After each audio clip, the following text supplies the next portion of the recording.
Subhanalladzi asra bi'abdihi lailan minal masjidil haram ilal masjidil aqsa. Peristiwa ini bukan berarti tak ada angin, tak ada hujan, tiba-tiba terjadi begitu saja. Ada kronologis sebelum peristiwa ini terjadi yang disebut dengan amul huzni, tahun. Mereka tidak punya kalender. Makanya kalau ditanya anak bapak ibu sekolah belajar sejarah Islam, kapan Nabi lahir? Amul fil, tahun gajah. Kapan terjadinya kejadian ini? Amul faidan, tahun banjir. Kapan terjadinya peristiwa ini? Amul huzni, tahun huzni, sedih.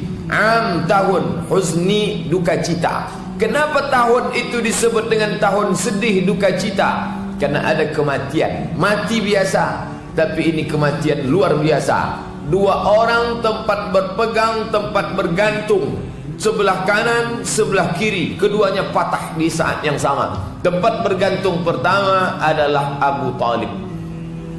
Ketika Abdul Muttalib meninggal dunia, usia Nabi lebih kurang 8 tahun, berpindahlah hak asuh dari Abdul Muttalib ke Abu Talib.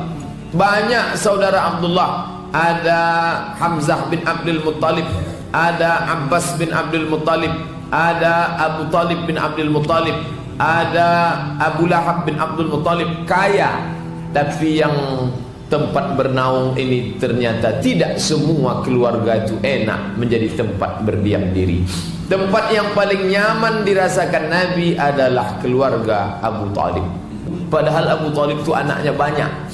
Berapa tahun dia dijaga oleh Abu Talib? Masya Allah, bapak ibu tentu tak pernah luput kisah bagaimana Abu Talib sayangnya kepada Nabi SAW, sampai keponakannya itu dia bawa berdagang ke negeri Syam. Perjalanan ke negeri Syam masirata syahrin, 1 bulan perjalanan. Sebegitu dekat pengenalan Abu Talib dengan Nabi SAW. Pada masa genting, yang dijadikan mediator untuk membujuk Nabi adalah Abu Talib. Maka pada saat itu mereka segan untuk membunuh Nabi. Kenapa? Karena dia keponakan seorang Abu Talib, anak Abdul Muttalib, anak Hashim, anak Abdi Manaf, anak Qusay. Qusaylah yang dulu mendirikan Darun Nadwah, kepala suku, orang terhormat. Orang Makkah tidak punya lembaga adat tempat berkumpul sebelum Qusay lahir. Ketika Qusay lahir, maka Qusay membuat dar artinya rumah, Nadwah, rumah lembaga adat tempat bertemu, membahas segala macam permasalahan. Dan mereka suku Quraisy asli, cucu cicit dari Adnan, merupakan keturunan Ismail, anak kandung Ibrahim alaihissalam. Menetes darah Ibrahim, menetes darah Ismail dalam diri Abu Talib. Perjuangan hidupnya Masya Allah. Lalu tempat bernaung, tempat bergantung, tempat minta tolong, inilah meninggal dunia. Bayangkan sedihnya. Andai kita kehilangan ayah kandung, mungkin sedih. Tapi ketika ada orang lain yang layak seperti ayah kandung, tak pernah Nabi SAW melihat ayah kandungnya. Walamma tamma min hamlihi syahrani ala ashhuril aqwaril marwiyah. Ketika sempurnalah hamil ibunya 2 bulan, tufiya bil madinatil munawwarati abuhu Abdullah, maka meninggallah bapaknya di Madinah al-Munawwarah. Abdullah meninggal pada saat dia membawa barang dagangan. Pada saat itu Aminah sedang hamil 2 bulan. Begitu yang disebutkan dalam syair Al-Barzanji yang selalu kita baca. Sejak itu pula lah Nabi SAW tak mengenal sosok seorang ayah. Maka kalau disebut kata ayah, kalau kita sebut kata ayah, yang terbayang di mata kita adalah ayah kita. Tapi kalau disebut kata ayah, maka yang terbayang di wajah Nabi bukan Abdullah, tapi Abu Talib. Pada saat itulah meninggal Abu Talib. Jadi kematian itu biasa. Tapi kalau ada orang yang kita sayangi, yang hidupnya berjuang untuk kita, tak sempat dapat kita balas karena ada dinding yang tebal, yaitu dinding iman, ini sakit. Tapi kita tak katakan Nabi Muhammad itu gagal seperti yang dikatakan orang kafir. Oh, Nabi kalian gagal mendakwahi pamannya. Tidak. Karena innama anta munzir, engkau hanya memberikan peringatan. lasta alaihim bimusaitir, engkau tak punya kuasa untuk memaksa mereka. Afa anta tukrihun nasa, apakah engkau memaksa orang lain untuk beriman? Qulil haqq, katakan yang hak, yang benar, min rabbik, dari Rabbmu, dari Allah. Faman syaa falyu'min, siapa yang mau silakan beriman. Wa man syaa falyakfur, siapa yang mau silakan kafir. Jadi nampaklah bahawa sebenarnya Abu Talib menerima risalah Islam, tapi tak tahan telinganya mendengar caci maki, sumpah serapah. Itulah yang membuat dia berat untuk mengucapkan asyhadu an la ilaha illallah wa asyhadu anna muhammadan rasulullah. Di tahun yang sama meninggal juga istri Nabi, orang yang melindungi Nabi. Siapa yang menyelimuti Nabi ketika Nabi turun kedinginan saat dia dipeluk makhluk tak tahu entah apa namanya? Dialah Khadijah. 3 kali Nabi naik ke atas Jabal Nur, umur 38, umur 39, umur 40. Umur 38 dia bertahanus, tak ada terjadi apa-apa. Umur 39 belum terjadi apa-apa. Umur 40 datang makhluk tak tahu entah apa memeluk dia. Iqra, kata dia, ma'ana biqari, aku tak bisa membaca. Iqra, ma'ana biqari. Iqra bismi rabbikal ladzi khalaq, khalaqal insana min 'alaqin. Iqra wa rabbukal akramul ladzi 'allama bil qalam, 'allama al insana ma lam ya'lam. Dia pun turun kedinginan, menggigil, ketakutan. Yang menyelimuti dia adalah Khadijah Al-Kubra.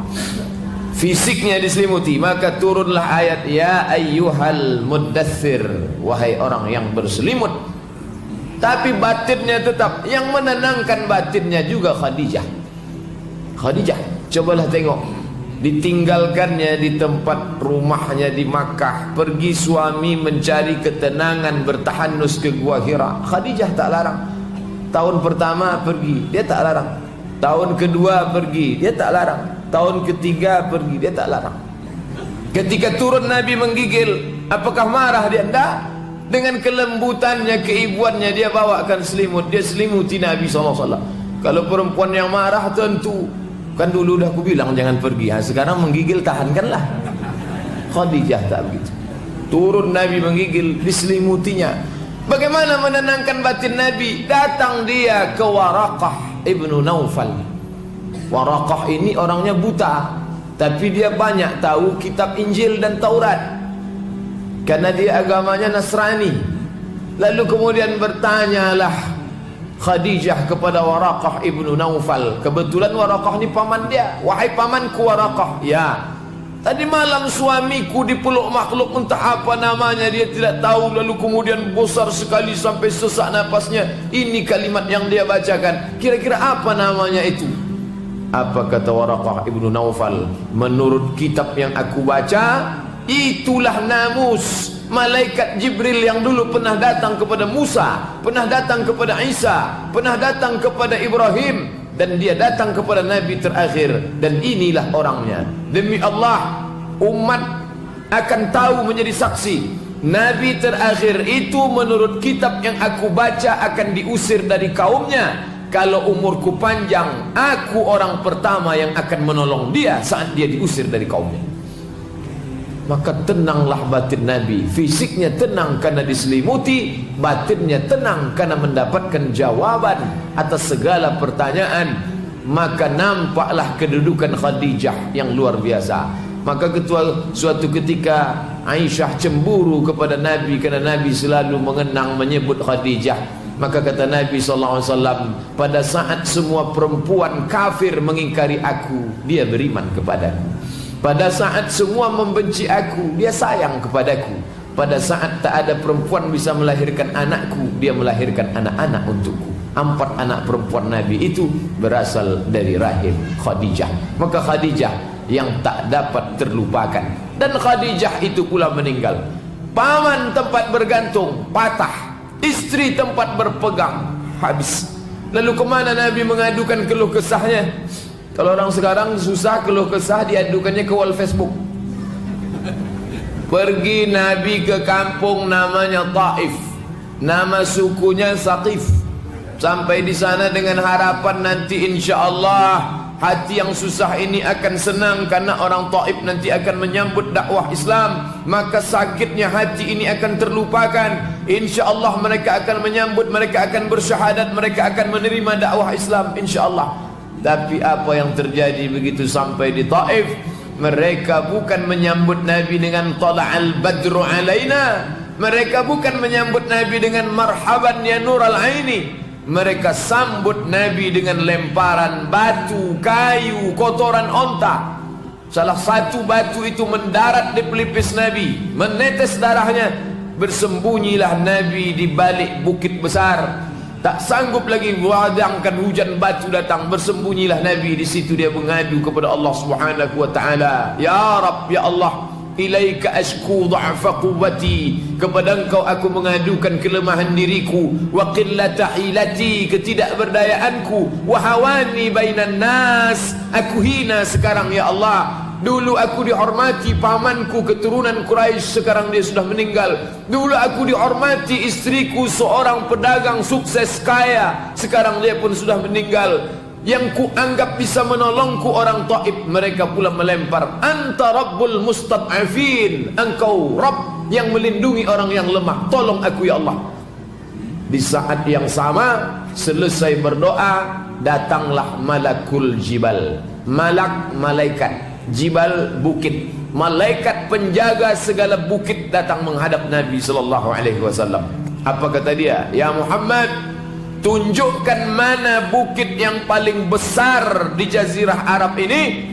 Tunjukkan. Hari ini juga akan kucabut, kutimpakan ke penduduk Taif, rata mereka dengan tanah. Tapi dia tidak marah, dia tidak beringas, dia tidak brutal. Lalu apa doa Nabi waktu itu? Allahumma akhrij min aslabihim, ya Allah, keluarkanlah dari tulang sulbi orang-orang Taif yang melemparku tadi, man ya'budullaha wa la yusyrika bihi syai'a, anak cucu cicit keturunan yang akan menyembah Allah dan tidak akan mempersekutukan engkau dengan apapun. Subhanallah, Taif menjadi negeri 100% muslim. La ilaha illallah Muhammadun Rasulullah.